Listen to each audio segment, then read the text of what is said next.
これは天の川銀河中心部を捉えた史上最大級の実写画像です。あまりに解像度が高すぎて、どれほど拡大しても気が遠くなるほどの星が出てきます。数千枚の画像を1枚に合成して生まれたおよそ90億画素という怪物級の写真です。この1枚の中で確認された恒星だけで8400万個以上。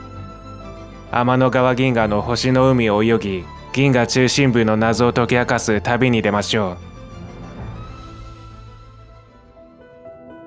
僕たちが住む太陽系は銀河の中心からおよそ27000光年離れた位置にあります。星が密集した場所からは離れており、それでいて星がほとんどないわけでもない絶妙な場所。銀河の内部にいる地球から円盤の中を通して中心方向を撮影したものが今回紹介する画像です。視線の先には手前の星もずっと奥の星も全てが重なって見えます。銀河の中心方向を見通すのは簡単ではありません。その間にある大量の塵やガスが星の輝きを覆い隠すからです。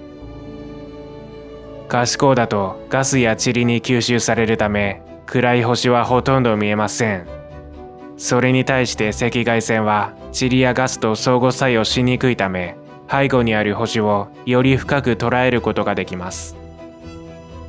ヨーロッパ南天文台イーソにある望遠鏡のベスタは3種類の赤外線フィルターでこの画像を作りました。分厚いガスを透過して銀河中心部の星々を細部まで丸裸にしています。それでも全ての星を完全に見通せるわけではありません。全体を見るとところどころに黒い筋やまだら模様が走っています。これは手前にある濃い塵の帯が奥にある星の光を隠している部分です。赤外線は塵をかなり見通せますが、それでも濃い塵のフィラメントはある程度残ります。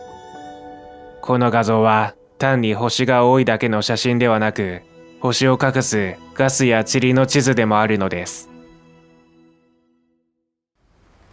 白っぽい霧のように見えているこの領域。近づいてみると霧ではありません。ほとんどが星です。さらに近寄るとまだ星。もっと近寄ってもまだ星。この中だけで8400万個以上の恒星が確認されています。視界を覆い尽くす星の海を泳いでいると呼吸を忘れて溺れそうになります。ピクセル数は驚異の約90億画素。今あなたが見ている 4K の映像が横 3840× 縦2160ピクセルで合計で約830万画素です。4K 画像のおよそ1085枚分の情報がたった1枚の中に入っている計算になります。本の一般的な解像度で印刷すると約9メートル ×7 メートル級の面積になるほど巨大です。実はこれでも空全体の 1% もカバーできていません。世界有数の望遠鏡の性能をもってしても届かない宇宙の広さに圧倒されるばかりです。銀河中心部にはひときわ目立つ天体がいくつか見られます。中心部から少し右側にずれた領域にある2つの紫色の領域。これらは星の材料が激しく混ざり合い、誕生の産声を上げている場所です。地球からおよそ8000光年先にある NGC6357。この中にはピスミス24という小さくて若い星団があります。ハッブルは強烈な紫外線を放つ大質量の恒星が潜んでいるのを発見しました。周囲のガスを光らせ、彫刻のように削り取り、複雑で荒々しい星雲の姿に変えています。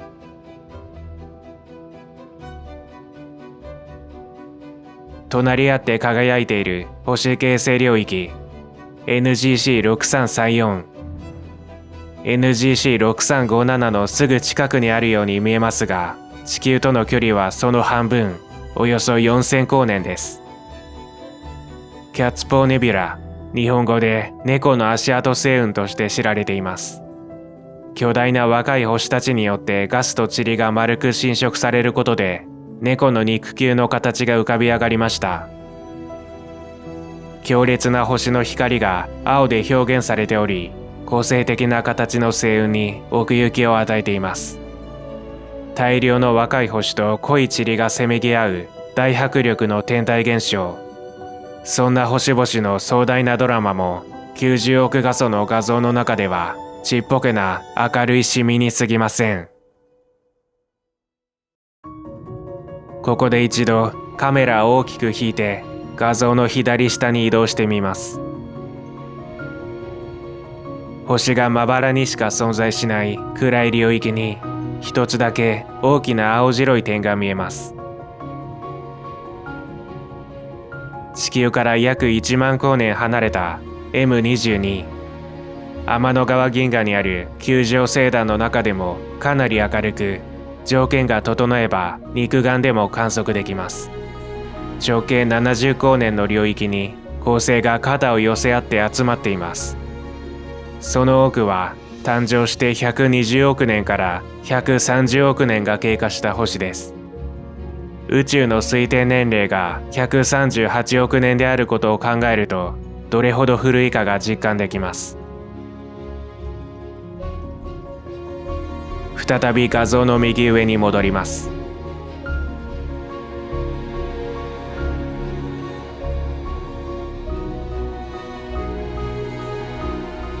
干潟星雲とも呼ばれている M8。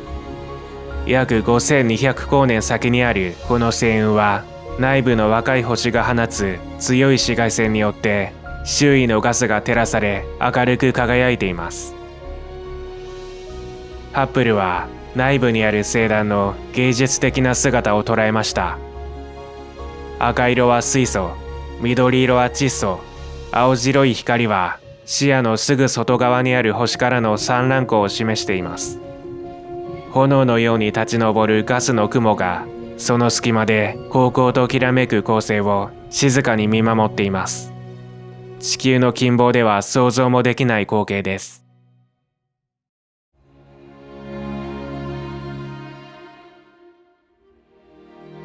M8 の左側にあるのが三列星雲 M20。地球から約9000光年の位置にある星形成領域です。可視光で見ると三列という名前の由来がわかります。3本の暗い塵の帯が星雲を切り裂いているように見えるのです。ハッブルが撮影した別の画像では、巨大な雲の先端から2本の細い突起がカタツムリのように飛び出しています。この正体は新しい星が形成された時に生じるジェットかもしれません。M8 と M20 はヴェラシー・ルービン天文台が有する32億画素のカメラでも撮影されています。678枚の画像を合成した 25K 相当の解像度で公開されており、圧倒的な画質と視野の広さを見せつけました。最後に、銀河の中心部でも星の密度がひときわ高い領域に向かいます。赤外線のフィルターをもってしても排除しきれないほど分厚いガスや塵の帯。その奥で息を潜めているのが超大質量ブラックホール、イテザエスターです。ブラックホール本体は光を一切発しないため、それを取り巻く塵やガスを観測する必要があります。イーソはイテザエスターを取り囲むガスの複雑な構造を650光年以上にわたって捉えました。冷たい分子ガスが細長い帯となって流れ、これが重力で集まって恒星が形成されます。これ自体は珍しい現象ではありませんが、星の密度が高い中心部では特に激しく活発です。大質量の恒星が爆発とともに弾け飛び、大量にばらまかれた元素が次の恒星の血となり肉となります。この密集した星々やガスの向こう側では、ブラックホールの重力に支配された星の材料がミキサーのようにかき混ぜられているのです。銀河中心部の環境は太陽系とは別次元の世界です。この画像は単なる高画質の壁紙ではありません。天の川銀河の中心部を深く読み解くための精密な地図です。このデータには従来の研究より10倍以上も多くの星が含まれており、銀河の構造を統計的に理解する土台になっています。90億画素という数字以上に圧倒されるのは、どこまで拡大してもそこにきちんと意味のある宇宙が続いていることです。その一端を覗き込むことで、僕たちが今も銀河の中に生きていることを少しは実感できるかもしれません。最後までご視聴ありがとうございました。この動画で使ったデータはイーサのサイトで見られます。ただ24ギガあるので相当重いです。僕はちゃんと編集したかったので、Photoshop で30個に分割して別のソフトでつなぎ合わせて動かしてたんですけど、普通に見るだけなら Photoshop で Zoom ツールを使えば軽く拡大縮小して見られます。サイトのリンクを貼っておくので、興味のある方はダウンロードしてみてください。それではまた別の動画でお会いしましょう。